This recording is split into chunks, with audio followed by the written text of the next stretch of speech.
bismillah may jóg di way Serigne Abbas mi Yàlla fay may ko lu leer léppam ni ray na Yàlla buur dolli ko may. Mesdames et messieurs, bonsoir. Merci de rester fidèles au programme de Shabiba TV. Bienvenue dans votre émission La Tribune de l'Excellence, une tribune exclusivement réservée aux ambassadeurs et consuls, bref, toutes les représentations diplomatiques accréditées au Sénégal. Alors, dans ce premier numéro, nous avons l'honneur et le plus grand plaisir de recevoir comme invité son Excellence, Monsieur Mohamed Reza Dessiriri. Il est ambassadeur de la République islamique d'Iran au Sénégal. Bonsoir, Excellence. Bonsoir, merci de m'avoir invité. Je suis heureux d'être dans cette émission et donc de partager avec vous mes points de vue, Inch'Allah. Le plaisir est partagé, Excellence. Alors, je rappelle que vous êtes titulaire, n'est-ce pas, d'un master en sciences politiques et études islamiques à l'université Imam Sadegh de Téhéran. Vous êtes également titulaire, n'est-ce pas, d'un master en sciences politiques à l'université de Toulouse en France. Également occupé plusieurs fonctions, notamment chef des études régionales à la faculté des relations internationales du ministère des Affaires étrangères, adjoint au représentant de la République islamique d'Iran à l'UNESCO, adjoint à la session des recherches et de la formation à l'organisation de la culture et de la communication islamique, adjoint également à la session des recherches et de la formation au Centre national d'études sur la mondialisation. Vous avez également occupé, Excellence, donc le poste d'adjoint au recteur de la faculté des relations internationales du ministère des Affaires étrangères iraniennes. Vous êtes présentement l'ambassadeur de la République islamique d'Iran au Sénégal, je le disais tantôt, mais également du Cap-Vert, puisque vous servez également justement à ces pays. Alors, Excellence, avec vous, alors que nous aurons à débattre sur plusieurs questions, notamment donc le cinquantenaire, n'est-ce pas, des relations entre votre pays, n'est-ce pas, l'Iran et le Sénégal. Ça fait maintenant presque 50 ans. Nous allons en parler dans cette émission, mais également de la fête nationale qui profile à l'horizon, en tout cas un grand événement donc en Iran et que vous célébrez donc chaque année et même ici au Sénégal également. Donc vous le célébrez et avec le peuple sénégalais. Nous allons en parler dans cette émission. Nous allons également revenir sur l'anniversaire, puisque nous allons en parler, l'anniversaire de l'assassinat du général Qassem Soleimani, et puis également de vos relations avec n'est-ce pas, le monde entier, notamment les pays arabes. Nous allons en parler. Et puis surtout ces accords donc sur le nucléaire également. Nous allons en parler dans cette émission. Alors, Excellence, encore une fois, merci de nous avoir accordé justement cet entretien. Je vous en prie. Donc, vous avez expliqué mon parcours tout à fait. diplomatique et universitaire. Je voudrais ajouter que, comme j'ai obtenu mon doctorat de l'Université de Toulouse en 1996, après je suis devenu professeur donc à l'université à l'école des relations internationales du ministère des Affaires étrangères. Et donc, à l'heure actuelle, donc, j'ai le rang universitaire de full professeur, comme on dit en Iran. Ah ouais. Tout à fait. Alors, professeur, donc merci pour cette précision. Alors, je le disais tantôt, plusieurs questions seront au menu, n'est-ce pas, de cette discussion. Mais d'abord, Son Excellence, M. Mohamed Reza Dessiriri, nous allons parler justement de la situation sanitaire, n'est-ce pas, qui reste dominée par cette donc la Covid-19 qui hante le sommet, n'est-ce pas, des nations. Alors, la Covid-19, avec ses lots de victimes un peu partout dans le monde, comment la communauté iranienne, justement, vivant à Dakar, vit justement cette période assez difficile comme tout le monde? En tout cas, la communauté iranienne est très limitée. Ici en France, c'est à peu près 20 personnes. Au Sénégal au Sénégal. Ils ne sont pas nombreux ici. Donc, nous respectons les gestes barrières et donc nous portons le masque comme l'État du Sénégal a recommandé à tous les citoyens. Alors nous respectons toutes les normes sanitaires et donc les gestes barrières et tout ça. Et donc la communauté iranienne ici au Sénégal respecte ce qui est convenu comme la loi, même le couvre-feu, tout ça on le respecte pour qu'on puisse, Inch'Allah, vaincre le coronavirus qui est donc une pandémie on doit gérer avec notre volonté et solidarité, Inch'Allah. Oui, alors je sais que l'Iran est également frappé de plein fouet par cette pandémie. Alors comment évolue la situation au pays et là aussi, quelles sont les dispositions prises, n'est-ce pas, par l'Iran justement pour combattre ce fléau? Alors, lorsqu'on a donc vu que cette pandémie est entrée en Iran, donc le gouvernement iranien a fait toutes ces mesures pour pouvoir gérer cette pandémie.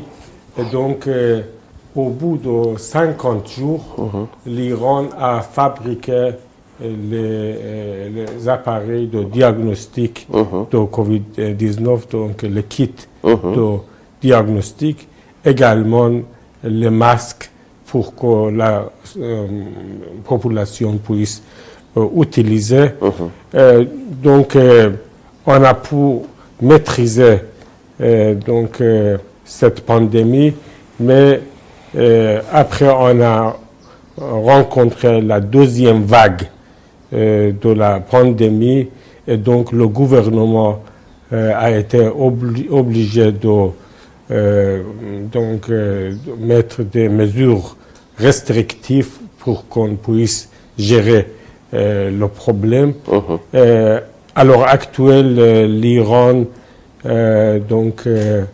malheureusement, à peu près 57 000 morts ont été atteints par la Covid-19. Et donc, c'est nombreux, mais quand même, on a pu, avec la volonté des scientifiques iraniens, faire le vaccin de Covid-19. Oui, très attendu. Ce qui est fabriqué par les élites sanitaires et pharmaceutiques de l'Iran. Et donc l'Iran est très fort dans le domaine pharmaceutique. Et donc on a réussi à fabriquer ça. Et on a fait les premiers tests sur l'homme il y a un mois. Et donc on pense qu'au mois de juin, on peut fabriquer des vaccins. Commercialiser. Oui, tout à fait, pour les populations. Ouais, voilà. Alors, donc, Excellence, je le disais tantôt, nous allons à présent ouvrir un nouveau chapitre. Il s'agit, n'est-ce pas, du cinquantenaire des relations diplomatiques entre l'Iran et le Sénégal. Alors, 50 ans après ces relations diplomatiques, que faut-il retenir, n'est-ce pas, Excellence, de ces relations? D'abord, comme vous avez bien dit, donc l'Iran a ouvert son ambassade en 1971 ici au Sénégal. Et donc l'Iran était parmi les premiers pays à avoir établi l'ambassade ici, pays islamique. Tout à fait. Donc, c'est pour ça que l'Iran entretient de bonnes relations avec le gouvernement du Sénégal. Et donc, je pense qu'avec l'arrivée de nouveaux ambassadeurs aussi du Sénégal en Iran, M. Dieng, avec le nouvel agenda, on pense qu'on peut établir de bonnes relations et de promouvoir les relations amicales et fraternelles qui existent entre les deux pays. La visite du docteur Zarif, le ministre iranien des Affaires étrangères, tout à fait. à 2 reprises au Sénégal en 2018 et en 2019, démontre que les relations diplomatiques entre les deux pays sont en pleine promotion, et donc nous pensons que la présence de Seniran Auto, qui est le projet phare de l'Iran pour la construction de voitures qui sont aussi compatibles avec les critères environnementaux. Donc c'est un bon élan pour les relations diplomatiques entre les deux pays. Sur le plan culturel, la langue persane a été enseignée à l'université de Cheikh Anta Diop depuis 2004. Et donc ça démontre que, étant donné qu'il y a aussi les mots qui sont communs entre l'Iran, la langue persane et la langue wolof. Oui, comme il y a des similitudes. Est-ce qu'il y a des similitudes entre ces deux langues, des ressemblances? Oui, il y a des ressemblances. Par exemple, il y a d'abord certains proverbes qui sont similaires, et aussi certains mots. Donc, par exemple, Aseman, Sobo, par exemple, Sobo. Tout à fait. Donc, voilà. Et donc, on a instauré le club personne. Ah oui, à Charoy. C'était dans une école. On a fait au quartier Charoy, oui. Et donc, on voudrait faire en quelque sorte que la population sénégalaise ait la connaissance de la langue persane pour pouvoir promouvoir les relations culturelles entre les deux pays. En tout cas, le Sénégal représente un foyer de civilisation en Afrique de l'Ouest, et l'Iran est le foyer de civilisation en Asie de l'Ouest. Et donc, ces deux pays peuvent représenter ces deux civilisations anciennes.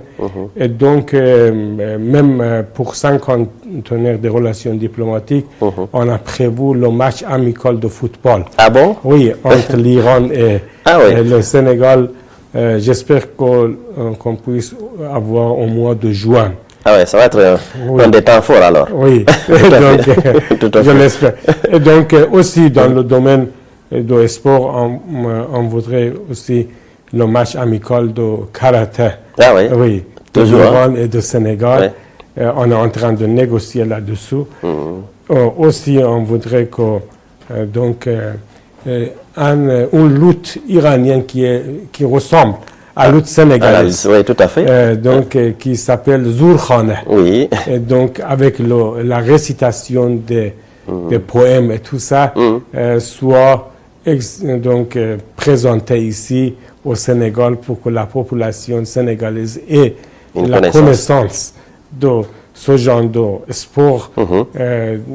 Et également, on a fait les relations entre les institutions universitaires de deux pays. Par exemple, on a fait la licence de l'ingénierie de pétrole. Oui, ici, avec la collaboration d'un institut ici au Sénégal. Et un institut qui est en Iran.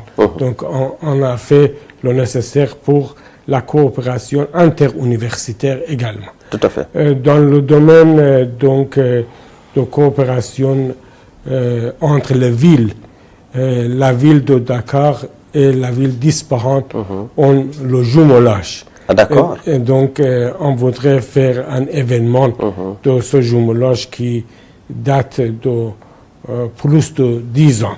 Tout à fait. Donc, et également, on voudrait avoir le jumelage d'autres villes iraniennes avec les villes sénégalaises tout à fait. pour qu'on puisse approfondir et raffermir les relations fraternelles qui existent entre les deux nations. Oui, alors c'est autant dire que beaucoup de choses sont prévues, Excellence, justement pour ce cinquantenaire, n'est-ce pas, des relations diplomatiques entre l'Iran et le Sénégal. Et puis, vous le disiez tantôt, l'intégration un peu de la petite communauté iranienne au Sénégal aussi, ça passe très bien. Oui, oui, c'est-à-dire que donc la communauté iranienne s'est intégrée ici. Donc, on a fait... parce que le peuple sénégalais est très amical et donc on aime bien le peuple sénégalais, d'autant plus que donc, la sympathie du peuple sénégalais envers les Iraniens donc, démontre qu'on peut promouvoir les relations d'amitié qui existent et également les confréries religieuses qui sont ici au Sénégal sont donc ont de bonnes relations avec l'école de pensée chiite. Tout à fait. Qui est Madhab Ahlul Bayt. Donc on peut avoir de bonnes relations là-dessus. Justement, en parlant de ces foyers religieux, avez-vous l'occasion déjà de visiter, n'est-ce pas, ces foyers religieux au Sénégal, puisque c'est un pays à 95%, n'est-ce pas, composé de musulmans et aussi 3% ou 4%, n'est-ce pas, de chrétiens, alors, et une minorité. Alors, est-ce que vous avez eu l'occasion de rencontrer ces foyers religieux? Surtout, j'ai eu l'honneur de donc rencontrer donc Serigne Cheikh Montara Mbacké, oui, donc le khalife général des Mourides. Oui. Et également, donc j'ai pu rendre visite au khalife de Tidjane également. Et donc, on pense que les deux madhab donc qui sont une sorte de soufisme ressemblent également au soufisme en Iran. Et donc je pense que on a de bonnes relations. Et aussi on partage certaines convictions comme tous on aime Ahlul Bayt alayhim salam, et donc on pense qu'on peut bâtir de bonnes relations fraternelles entre les confréries religieuses ici au Sénégal et le madhab Ahlul Bayt. Oui, tout à fait. Je pense que vous allez continuer sur cette lancée également, donc cette visite, n'est-ce pas, dans plusieurs foyers religieux, à l'image, n'est-ce pas, de Kaolack, mais également à Louga, donc chez la famille Serigne Abbas Sall. Mais Inch'Allah, je vais le faire, Inch'Allah, à Kaolack et à Tivaouane, Inch'Allah. Et aussi, oui, vous venez de dire. Je pense que lorsque j'ai fait une étude sur les confréries religieuses ici, on pense que le thème de Ziyara est très important pour ces confréries. Tout à fait. Et donc je pense que sur cette base qui est donc qui ressemble à notre école de pensée, on peut coopérer. Et je pense que là-dessous, on peut organiser des voyages, par exemple, de certaines confréries religieuses en Iran pour pouvoir renforcer davantage, ne serait-ce que les relations. Oui, tout à fait, absolument. Les chefs religieux également. Oui. Alors, vous parlez de coopération aujourd'hui. Est-ce que on peut savoir dans les domaines dans lesquels donc, vous avez noué, n'est-ce pas, des types de coopération avec le Sénégal?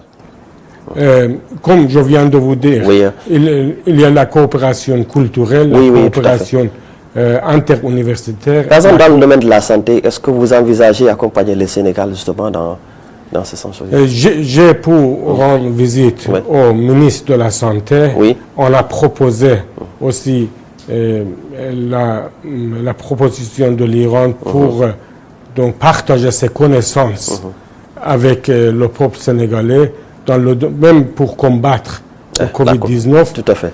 Donc on a donné notre proposition, on attend la réponse. Donc l'Iran dispose toujours à partager ses connaissances. On ne voudrait pas monopoliser nos savoirs et nos connaissances, on voudrait le partager. Surtout avec le peuple sénégalais. Et donc on est prêt à tout faire pour pouvoir collaborer dans le domaine sanitaire. Voilà. Alors, donc, l'Iran, la République islamique d'Iran et le Sénégal donc, sont tous deux pays membres de l'organisation de la conférence islamique. Alors, quelle appréciation vous faites également sur ces attaques, n'est-ce pas, qu'on fait à l'endroit, n'est-ce pas, contre justement donc l'islam, récemment des cas de caricature donc au prophète Mohammed, paix et salut sur lui. Une appréciation par rapport à toutes ces attaques? Donc, je pense que le 21e siècle, ça représente donc la remontée de l'islam civilisationnel dans le monde.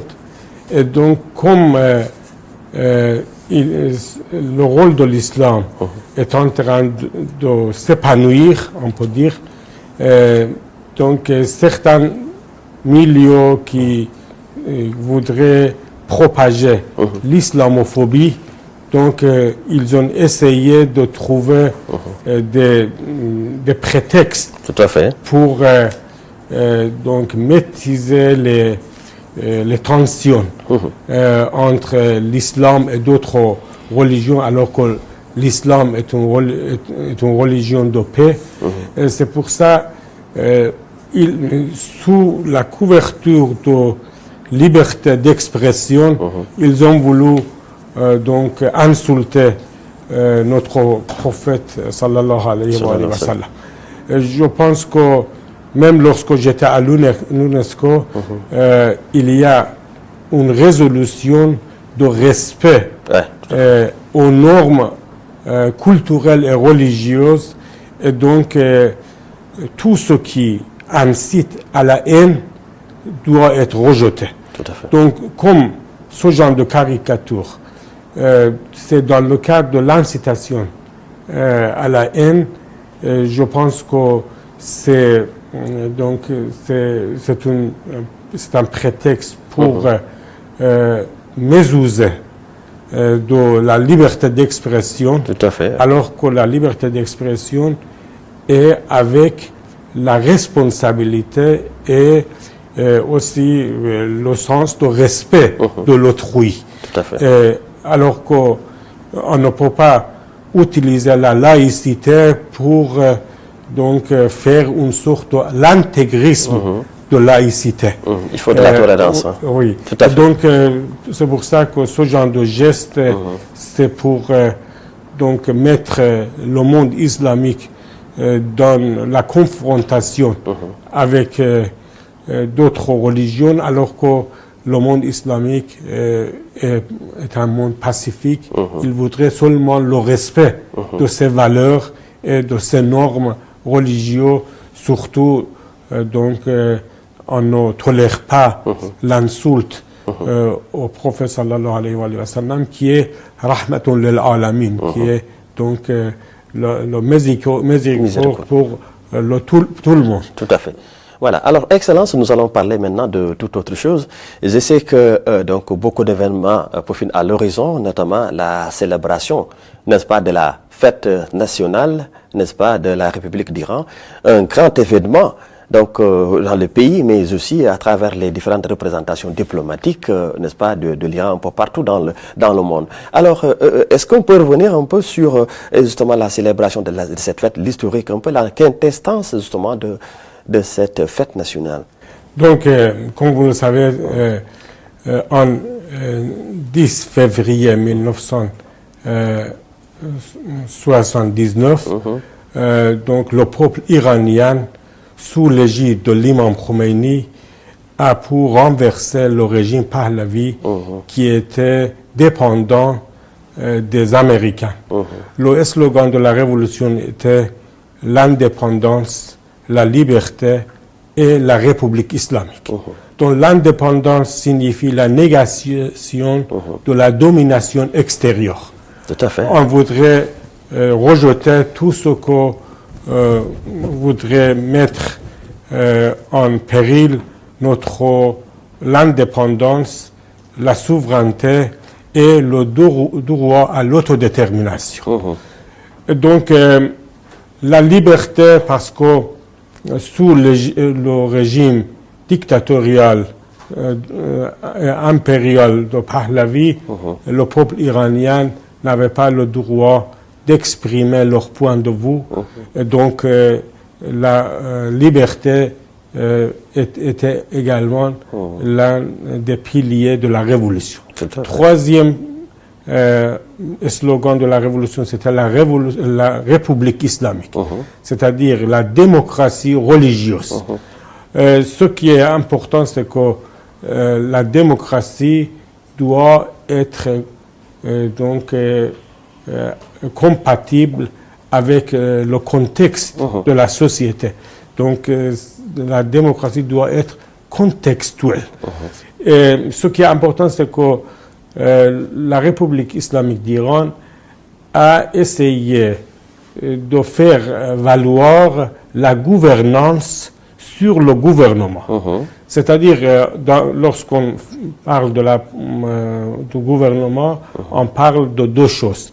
Qui gouverne et comment gouverner. Oui, tout à fait. Et donc, ces deux questions platoniennes et machiavéliennes qui parlent de deux choses. Le Platon dit qui doit gouverner et le Machiavel parle de quelle manière on doit continuer le gouvernement. Donc, la gouvernance, c'est très important. C'est la pensée chiite qui dit la manière de gouverner est très importante. Ce n'est pas seulement un gouvernement qui doit mettre en place comme calife. Ce qui est important, c'est la notion qui vient de l'imam, qui est donc la gouvernance, la manière de gouverner. En tout cas, ce qui est important, c'est qu'au bout de 42 ans, à l'heure actuelle, sous l'égide de l'imam Khomeini et après sous l'égide de l'ayatollah Khamenei, donc nous avons fait beaucoup de progrès dans notre pays, donc les progrès qui proviennent de notre capacité et potentialité qui sont indigènes. On parle de la grande révolution iranienne. Oui. Donc c'est ça les apports de la révolution iranienne. Donc nous avons fait de progrès dans le domaine de l'intelligence artificielle, nanotechnologie, biotechnologie, dans le domaine de cellules souches, dans le domaine de l'aérospatial, dans le domaine de technologie nucléaire à des fins pacifiques. Dans le domaine, nous avons maintenant 5000 entreprises basées sur le savoir. Tout à fait. Ah ouais. Oui, donc c'est un progrès énorme. Les femmes ont les mêmes droits en Iran que les hommes. Que les hommes, même le nombre des étudiants féminins est supérieur aux étudiants, aux étudiants masculins en Iran. Et donc les femmes occupent des postes importants au Parlement et aussi au sein du gouvernement. On a comme on a eu 8 ans de guerre imposée par l'Irak de Saddam Hussein contre l'Iran, l'Iran voudrait fabriquer des armements à des fins défensives. Donc pour la dissuasion défensive de l'Iran, on a fabriqué des armements sophistiqués. Et donc l'Iran est parmi les pays qui ont qui fabriquent, produit beaucoup d'armes. Oui. Beaucoup d'armements.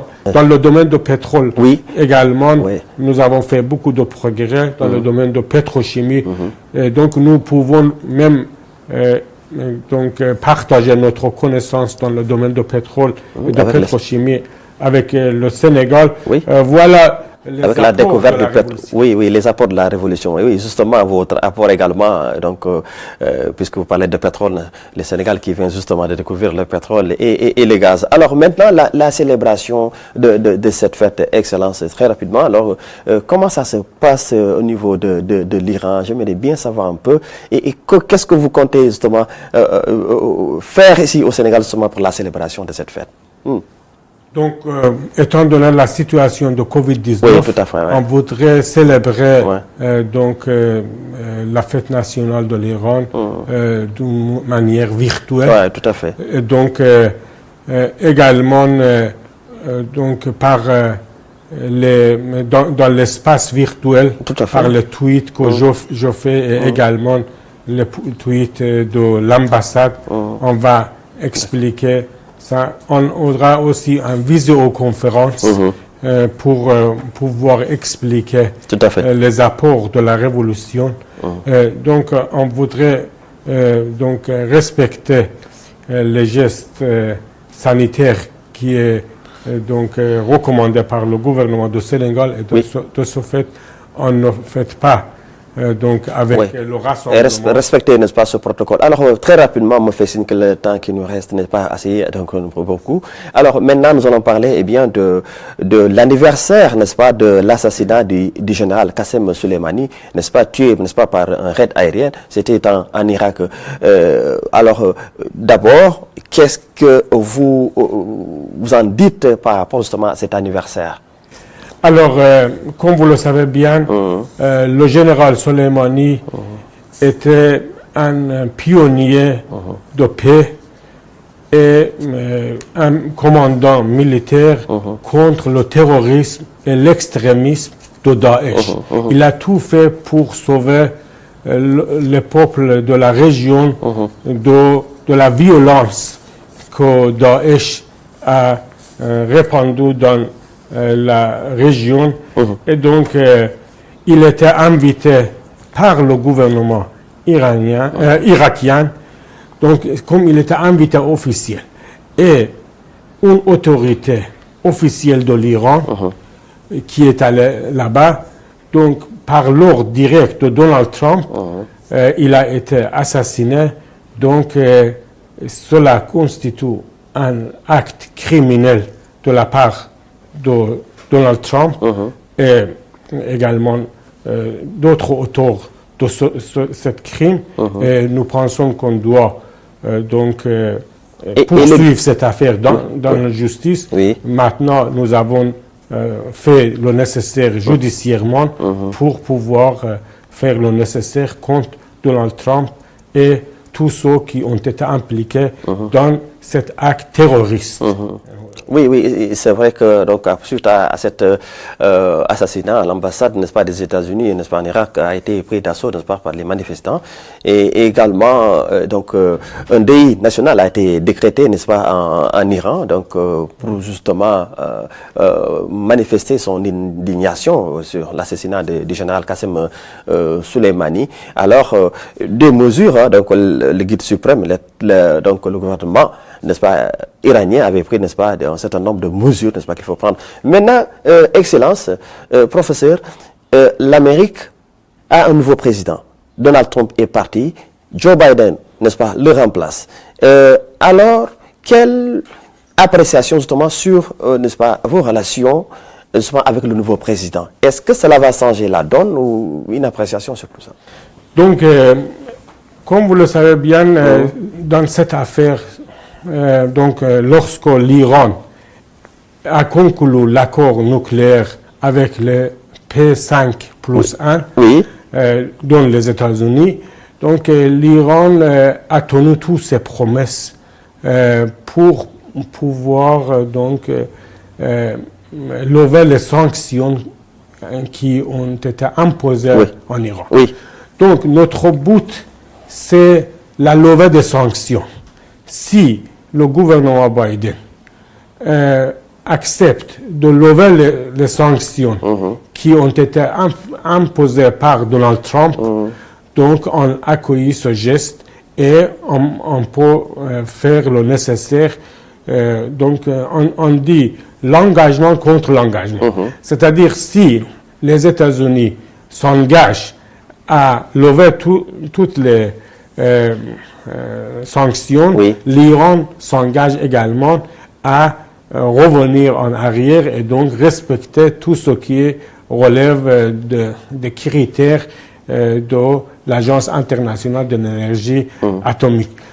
Oui, pour le moment aussi, on a respecté, mais on doit dire qu'on regarde les actes, pas les paroles. Ah ouais. D'accord. Mais est-ce que vous êtes optimiste avec ce nouveau gouvernement que ces sanctions, n'est-ce pas, pourraient être, n'est-ce pas, levées? On espère. Oui. On va voir de près, oui, ce qui se passe aux États-Unis. Nous espérons que le nouveau gouvernement a compris que voilà, la répression maximale imposée par Donald Trump n'a pas répondu à donner des répliques donc controversées. Et donc on pense que si on considère la coopération avec l'Iran, on aura un monde plus paisible au lieu d'exclure l'Iran. Il faut inclure l'Iran dans les équations internationales et également régionales. Tout à fait. Donc, ces accords nucléaires, n'est-ce pas, qui sont également au cœur, n'est-ce pas, des préoccupations, n'est-ce pas, de la République d'Iran. Alors, Excellence, je pense que maintenant, donc, c'est de voir un peu les relations entre, n'est-ce pas, l'Iran et ses voisins, un peu l'Iran, justement, dans la Oumma islamique et surtout les pays arabes. Alors, l'Iran a toujours dit qu'on voudrait donc une région basée sur la sécurité collective des pays de la région sans l'ingérence ou intervention extérieure, sans l'émission,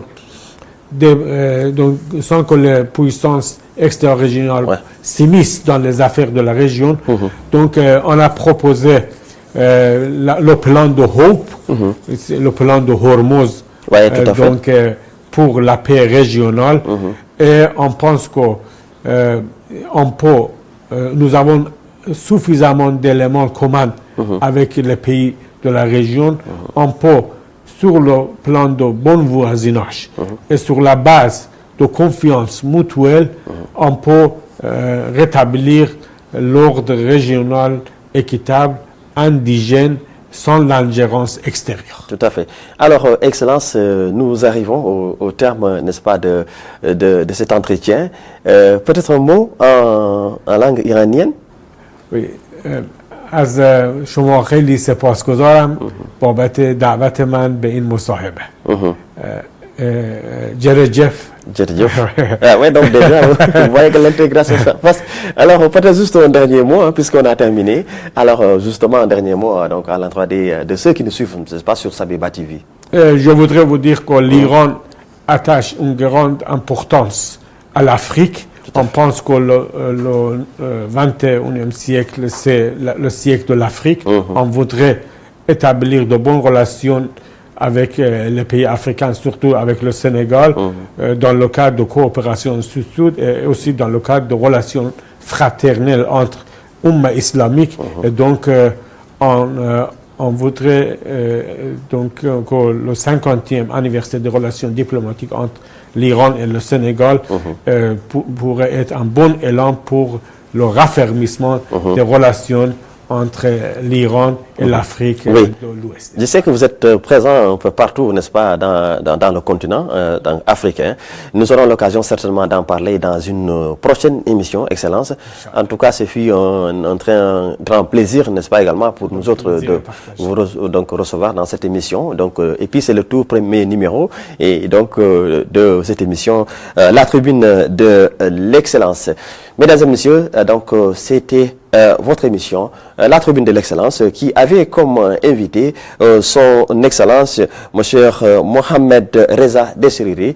Il est donc ambassadeur de la République islamique d'Iran au Sénégal. Donc, il est également professeur. Alors, avec lui, vous venez de l'entendre, nous avons eu à parler sur plusieurs questions. D'abord sur le cinquantenaire des relations diplomatiques entre l'Iran et le Sénégal, mais également l'anniversaire de l'assassinat du général Qassem Soleimani. Nous en avons parlé, mais aussi la fête nationale iranienne, donc célébrée chaque année le 10 février. Et la Covid oblige, nous en avons parlé, et puis également des relations entre l'Iran et donc beaucoup de pays du monde. Merci à l'ensemble de l'équipe technique de Shabiba TV qui donc m'a aidé pour la réalisation de cette émission. Mention spéciale à M. Modoufal, mais remerciements également à M. Babacar Sek, à M. Ousmane Ndiaye de la logistique, mais également à l'ensemble du groupe Shabiba TV, donc à commencer par le directeur général M. Mohamed Abdel El Fattah Sall et donc tout le monde. On se donne rendez-vous très prochainement pour un nouveau numéro de votre émission La Tribune de l'Excellence. Passez d'excellents moments en compagnie de nos programmes. Au revoir. Bismillah may jóg di way Serigne Abbas mi Yàlla fay may ko lu leer léppam ni ray na Yàlla buur dolli ko may